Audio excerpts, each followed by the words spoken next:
Like this, right back online. Yeah. Okay, I think it should be better now. Really, do better.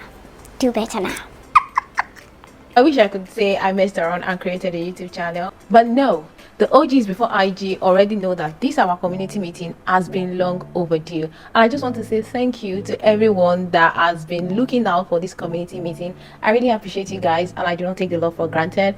And if it's your first time coming across my face, my name is Omotolani. And this is Tolani Unscripted. I really want this to be our little review club where we share opinions about anything and everything, including good books, societal issues, good movies, and lots more. However, you guys can tell me what you want me to talk about, the things you want us to review, and the things you just want us to discuss as a community. You know how they say when you're in Rome, you behave like the Romans. When you're in Nigeria, you behave like Nigerians. When you're in UK, you behave like UKians. And when you're on YouTube, you behave like YouTubers. I did my research, guys. YouTubers, that's what they are called. They said that when you are coming to join this community for the first time, you have to do introduction. Now, as a Bale of this community, I believe it's only fair that we start our review from the Bale herself. Yeah, that's me. Today, in this first episode of Tolani Unscripted, I'm going to be answering some questions that some people have asked me. So I actually did a question poll and I asked people to ask me the questions they would like me to answer on this first episode, and that's exactly what we are going to be getting to. The first question is, what's your perspective on life generally? To be honest, I'm not much of a philosopher, but I'll tell you this. Life is like a school. Life is like going to school, going to uni. The only difference is when we're in school, we would usually take the classes, we usually take the lessons before we take the test. But you see, in life, it's like we take the test before we take the lesson. In school, we attend classes in anticipation for exam or test or exam time, right? But in life, you have to actually go through the shege, you have to have gone through the issue, you have to have, experienced that thing in real time before you learn the lesson that comes with it. It's not like, you would have known that, this is how you handle financial issues and all of that. Yeah, you might have an idea. Like, okay, you need to plan, you need to budget. But when that thing that requires you to actually show your budgeting skill comes, it's like the test comes with a different lesson on its own. I'll tell you the interesting thing that looking at life this way has taught me. Number one is that it helps me to be very patient with myself and not get too overwhelmed whenever I'm going through certain situations in life.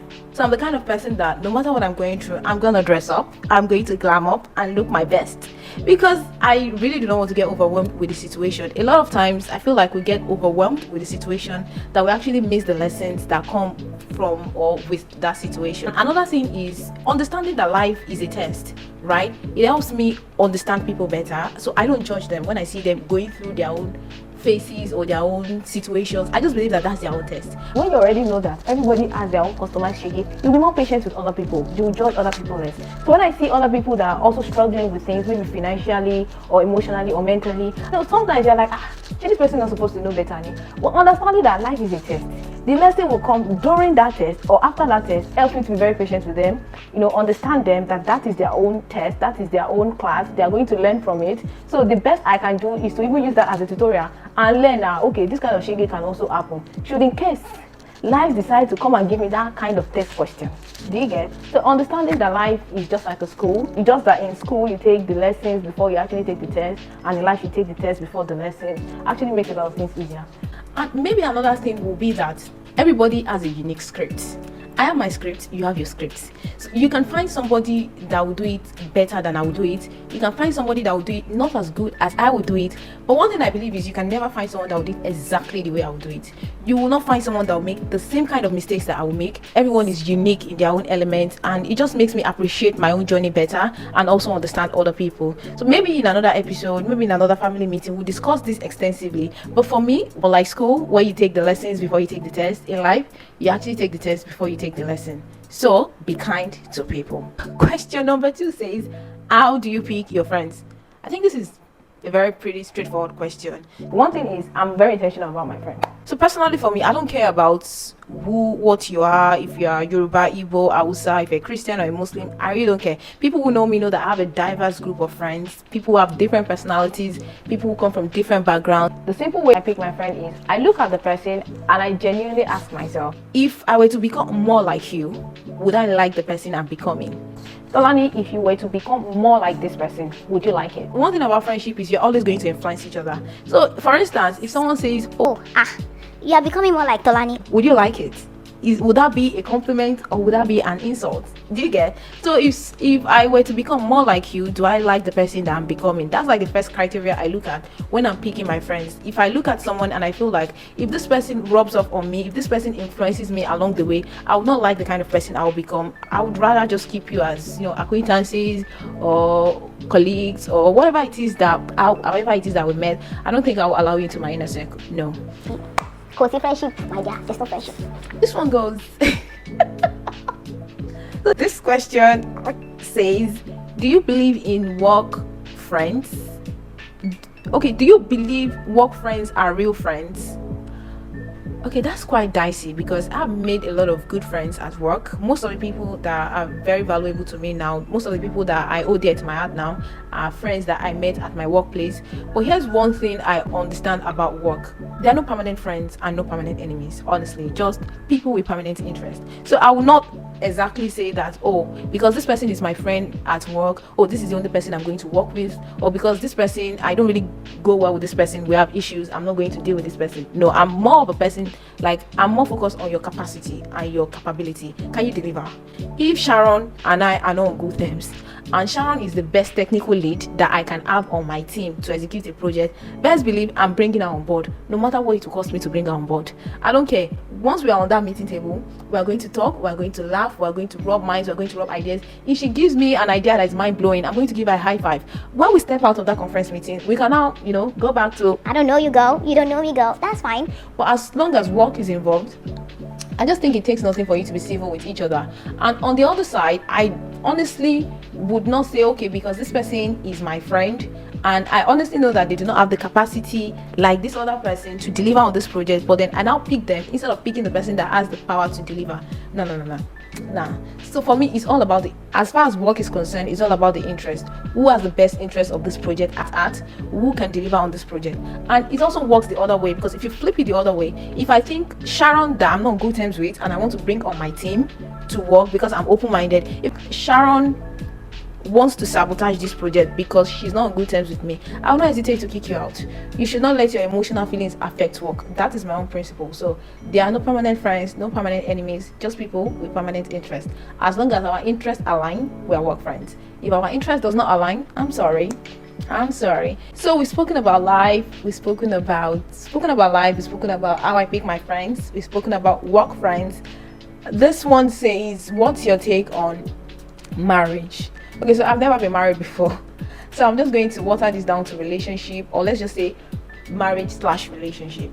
I think I'm one of those people who believe that marriage is a great achievement. I honestly do believe, quote me anyway, I honestly do believe that marriage is a big deal and it's one of the great achievements that can happen to anyone, both female and male. Because think about it, it's so hard for you to deal with yourself alone. Now imagine doing life with someone else that was raised differently from you, a different background, different experiences, and you guys have decided to do life together. I think that's a very beautiful thing.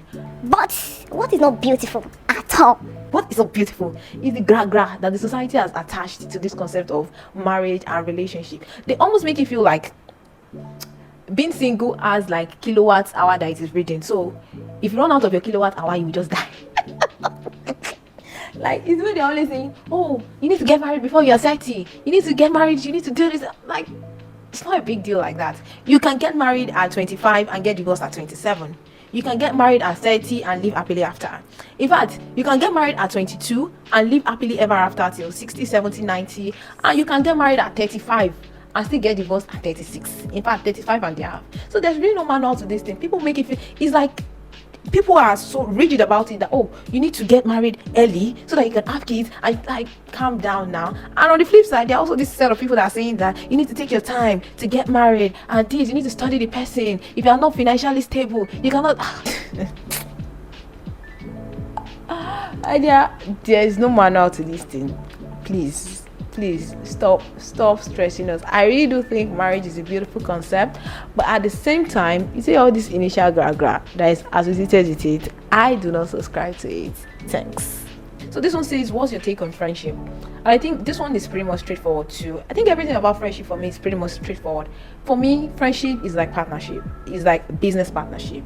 like see it that way. So it's not always hard for me to make decisions regarding my friendships, because I just ask myself, if this person was my business partner, what would I do? And for me, there are three major concepts that holds friendship together for me: accountability, integrity, and loyalty. Of course, you have to respect me. That one is non-negotiable. Even if you're not my friend, you have to respect me. That one is non-negotiable. But if you call yourself my friend, you need to be accountable, you need to have integrity, and you need to be loyal. So when people ask funny questions like, oh, my friend this, that to me, I just say, if this person is your business partner, what would you do? Okay, you're saying your friend betrayed you. In the world of business, does that betrayal count as sabotage? If yes, imagine your business partner sabotaged you. That sabotage brought down your company, and you need to start from the scratch again. They are already like living well because already they cut a deal with the other company. Now you manage to start something else from the scratch. Beautiful. It's not as big as what you used to have, but at least you are taking it a step at a time. Now this person comes back and tell you, oh, I realized that I made a mistake. I shouldn't have done that. I'm so sorry. Let's come together again. I accept. You might forgive the person, but do you want to be partners with this person again? It's just, for me, I just feel like it's common sense, to be honest. And when people say, oh, how do you know when you go all out for a friend? A friend that, if this is a partnership, imagine someone that is always rooting for you, supporting your business, always there to assist you financially, always there to assist you mentally, emotionally. It's no brainer. Honestly, it's no brainer. I'm not one of those people that believe that, oh, you don't have expectations of people, so you are not disappointed. I have expectations of you. Yes. Know this, and in fact, my friends already know this. If I were to give you this, what would you give me in return? That is my own belief about friendship. And I know people say that, oh, when you're giving in friendship, you're supposed to be able to give and not take back. That's charity. But that's charity. If I want to give charity, I know where to go. In friendship, if I were to give you my trust, can I count on you? If I were to give you my time and my energy, can I count on you to show up for me as well? If one person cannot just be watering the ground, oh, possible. Imagine if you're in a partnership with somebody and you are the only one investing financially, you are the only one investing mentally, marketing, advertising, this and that. It's only you. And there's somebody sitting down there and they're calling themselves your partner. And then they expect you to, at the end of the day, still bring something. No, you used to check it, check and balance. You didn't balance it now. No. It doesn't work that way. So for me, I do have expectations of friends. I do have expectations of you as my friend. And I think we just have a community meeting to discuss friendship in general, because a lot of these questions were on friends. Do people have friendship issues? Do you have friendship issues? It's just common sense. For me, friendship is partnership, right? Take it or leave it. Actually, I take that back. I don't like that statement. Don't leave it, please take it. Finally, okay, I think this is the last one. This one is money. This one, this person says, how crazy are you about money? Okay, so let's get this straight. I like money. I really do like money. But this question says, how crazy are you about money? I am not crazy about money. To be honest, I'm not even a money person like that.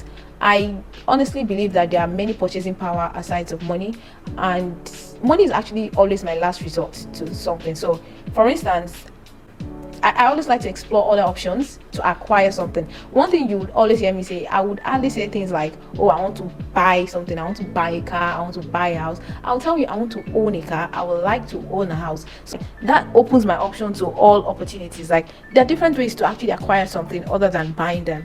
Dig it? You can trade your skill sets, you can trade a lot of things. Reputation can get you something, your experience can get you something, your networking can get you something, even your personality, even being a fine girl can get you something. I mean, come on. Money is not everything, to be honest. Yeah, money. I'm not crazy about money. I'm sorry. I am not crazy about money. Alright, guys.